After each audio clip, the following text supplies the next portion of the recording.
Assalamu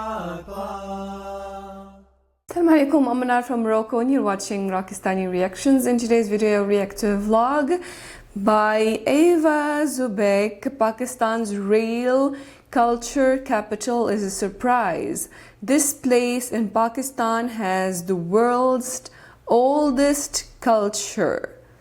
So Pakistan की एक जगह जिसमें दुनिया की सबसे पुरानी सकाफत, सबसे पुरानी कल्चर, और थंबनेल में जो है उसने सिंधी टोपी पहनी हुई है शायद, if I'm not wrong. So is this about Sindh? Sindh is where the world's old culture is, or it is somewhere else. मतलब ये सिंध के बारे में या किसी और जगह के बारे में है. आइए इस वीडियो में देखते हैं. Let's start the video. 1, 2, 3.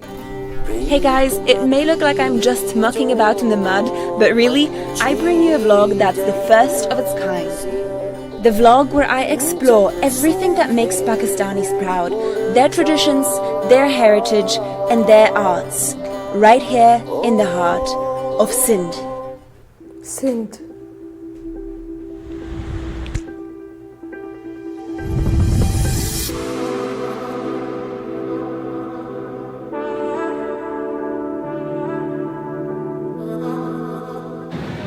You'll never believe where I am right now. I mean, even for me, it's a surprise to see. So this place looks pretty industrial, a little bit rough and dusty, right?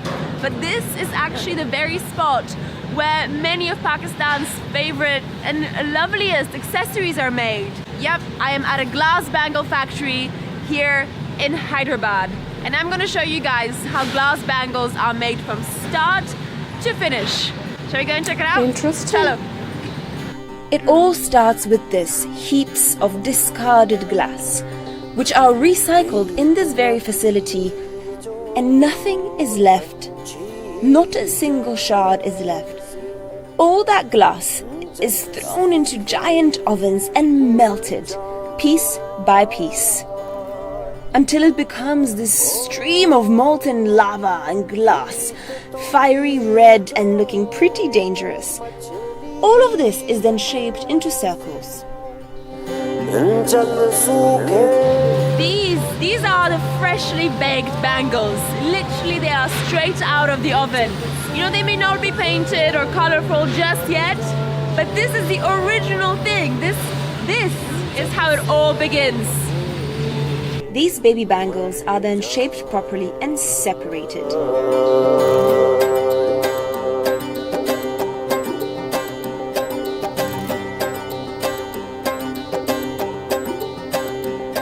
This is not the end of the process, however. Afterwards, they are transported to a special facility where they will be decorated and colored in all the vibrant colors that you see in the final product.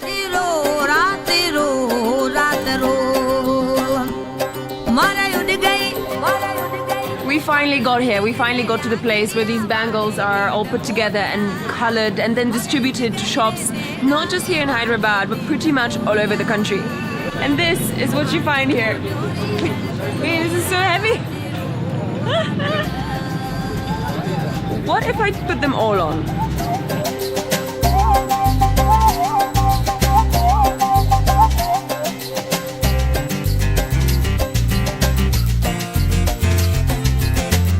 I hope this gave you a better idea of how these amazing glass bangles are made right here in Hyderabad. But as beautiful as these glass bangles are, that is not the whole picture.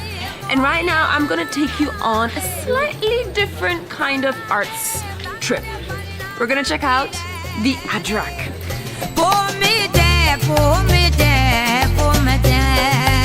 Is there anything more Sindhi than the Sindhi Ajrak? I mean, these beautiful patterns and this beautiful print is famous pretty much all across the world, and it is from right here in Sindh. I want to show you today how the Ajrak is actually made, because the process is pretty incredible and eye-opening. And here we are at the Latif Ajrak Center, and these are the stamps, all handmade. This is where it all begins. These stamps are the things that the artists use to create intricate patterns on all the Ajraks that you see in the markets. And yes, all of them are made by hand, step by step, one step by another intricate step. The entire process takes about 40 days to complete. Would you believe that? So much work goes into a single Ajrak. All the dyes that are used in this process are natural, and this may look like a piece of coal or something like that, but actually this is indigo stone. I mean, that's what we've just called it now. It's probably called something completely different. But this, when liquefied, is what gives the Ajraks, some Ajraks, their blue color. Who would have thought? Eventually, they are all hand-dyed in different colors, with the indigo stone or with other colors. All natural dyes, and then dried out in the sun until they become just like this. This is the final product. This is what they actually look like once they're made. And look at this, they just come in all these incredible, vibrant colors. I'm not sure which one I want. I want to get all of these actually. Blue, the traditional red, then there's this black one with a dancing girl. It's pretty amazing. Beautiful, no? So these are actually made out of cotton, so this is the very traditional Ajrak. You know what, I think I'm gonna splurge here, to be honest. This all looks so beautiful. I'm gonna get some gifts from my family. And so, equipped with about 10 new Ajraks and a ton of new knowledge about how they are actually made, I was ready to move on to the next piece of craft here in Sindh. The incredible thing that I just simply did not expect of Sindh is that right here in this small area around Bicha and around Hala, this is where you find so many of these traditional crafts and people who in tiny little warehouses make various traditional things by hand. Everything here is made by hand. This is pretty cool. The charpai is basically like a traditional Pakistani casual bed that you find in all parts of the country, north to south, east to west, everywhere. And this, apparently, is where they're made. And here it is, probably my favorite kind of craftsmanship. Why? Because it reminds me of my grandfather, who also was a carpenter. And whenever I looked at his work, I felt it was like magic. Creating a piece of art, something functional out of nothing, carving out a piece of wood to create a sculpture, and painting it, carving it out, sculpting it in all different ways until it becomes almost unrecognizable, like a magic trick that you'd use on a child, where you don't even know how fast the magic is happening until it's right there in front of you, something that had never existed before.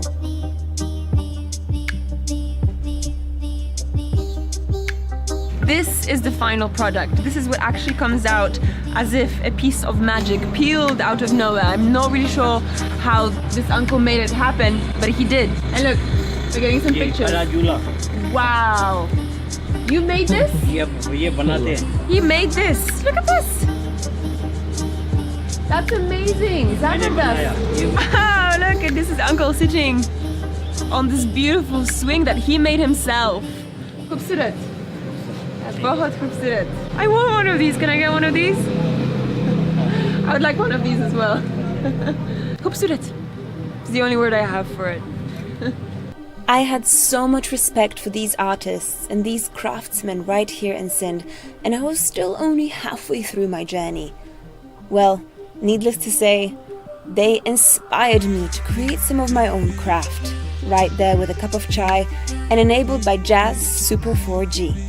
Creating vlogs for Facebook and YouTube for you all to see and join in the art of Pakistan. Our arts extravaganza today is not yet over. There's a lot more that I want to show you. And so, my next stop is a place that specializes in making Kashi pottery. But before I tell you all about Kashi pottery and all the theory behind it, let me show you how it's actually made in practice. Chalo. The process of how pottery is made has fascinated me for years because it starts with a brick of clay. That's it. A brick of clay on a rotating wheel. And a human hand that shapes it into something that is completely new. Something that does not in any way resemble what we knew that clay to be before. Something that becomes an ornate sculpture. It happens so quickly we don't even see it happening. Yeah, that's why I'm playing it in super speed mode for you. But this is how it happens, in the skilled hands of someone who has practiced this labor for years. Not like me. Although, of course, I wanted to try, but this is where it all started to go wrong. My first lesson, don't touch the water. And my second lesson, pay a bit more attention to your teacher, who clearly knows what he is doing, while you do not. I tried, okay, and the first attempt failed. That's fine. I thought, we can do it again. So, I listened. I paid more attention, so I tried again. And as I put my hands to the work and tried to create something that had never existed before, I failed again. So I thought, okay, let's give this one more chance, the third try. Was I gonna pull it off? I guess. Something was created. Once shaped, these pots are all shoved into a big oven where they are baked. After that, once they are dry, they will be painted by master painters. It's not just vases and plates though. There's pretty much everything from cups to little plates to pots of tea. In Sindhi, this is called Kashi pottery, which basically means blue art. And that's actually no coincidence. 4,500 years ago, in the Indus Valley civilization, which used to reign in these regions, that's the color that people preferred to use for their decoration, for their own fashion and their own style. And it's pretty amazing actually to think that still today, in 2019, 4,500 years later, this color is being used to decorate people's homes. That's actually kind of mind-blowing. I want to dedicate this vlog to all the artists whose hard work, blood, sweat and tears go into the making of Pakistan's heritage and Pakistan's tradition. All these people who behind the scenes work relentlessly to bring us all the beauty that we know to exist. Shukriya.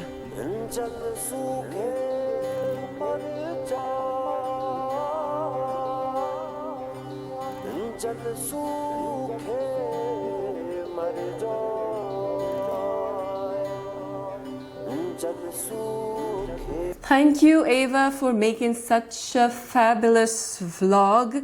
देखकर बहुत अच्छा लगा है. It was very interesting और पहली दफ़ा इस video के ज़रिए मुझे देखने को मिला है कि किस तरह चूड़ियाँ बनती है. शीशे की चूड़ियाँ जो है वो किस तरह टूटी हुई शीशे की रिसाइकलिंग के बाद जो है वो चूड़ियाँ बनती है, which is good. मतलब रिसाइकल करके जो है वो लोग चूड़ियाँ बनाते हैं, पहली दफ़ा देखने को मिला है. उसके अलावा जो अजरक बनाने का प्रोसेस जो है वो भी पहली दफ़ा देखने को मिला है. So it was very interesting. मतलब शुरू से आखिर तक मैंने बहुत शौक से देखा है और जिस तरह से डिटेल से बताया कि हर चीज़ किस तरह बनती है, बहुत अमेजिंग व्लॉग था और मुझे बहुत अच्छा लगा है. And hats off to all those artists who do this amazing job. The handicrafts in Pakistan are an art, an amazing art. So thank you so much again, Ava, for making such a wonderful vlog. मुझे बहुत अच्छा लगा है. आपको कैसा लगा है comments में ज़रूर बताइएगा. And that was today's video. I hope कि आप सबको पसंद आई होगी. मिलते हैं इंशाल्लाह next video में. Till then अपना बहुत ख्याल रखिएगा. फ़ी अमानिल्लाह.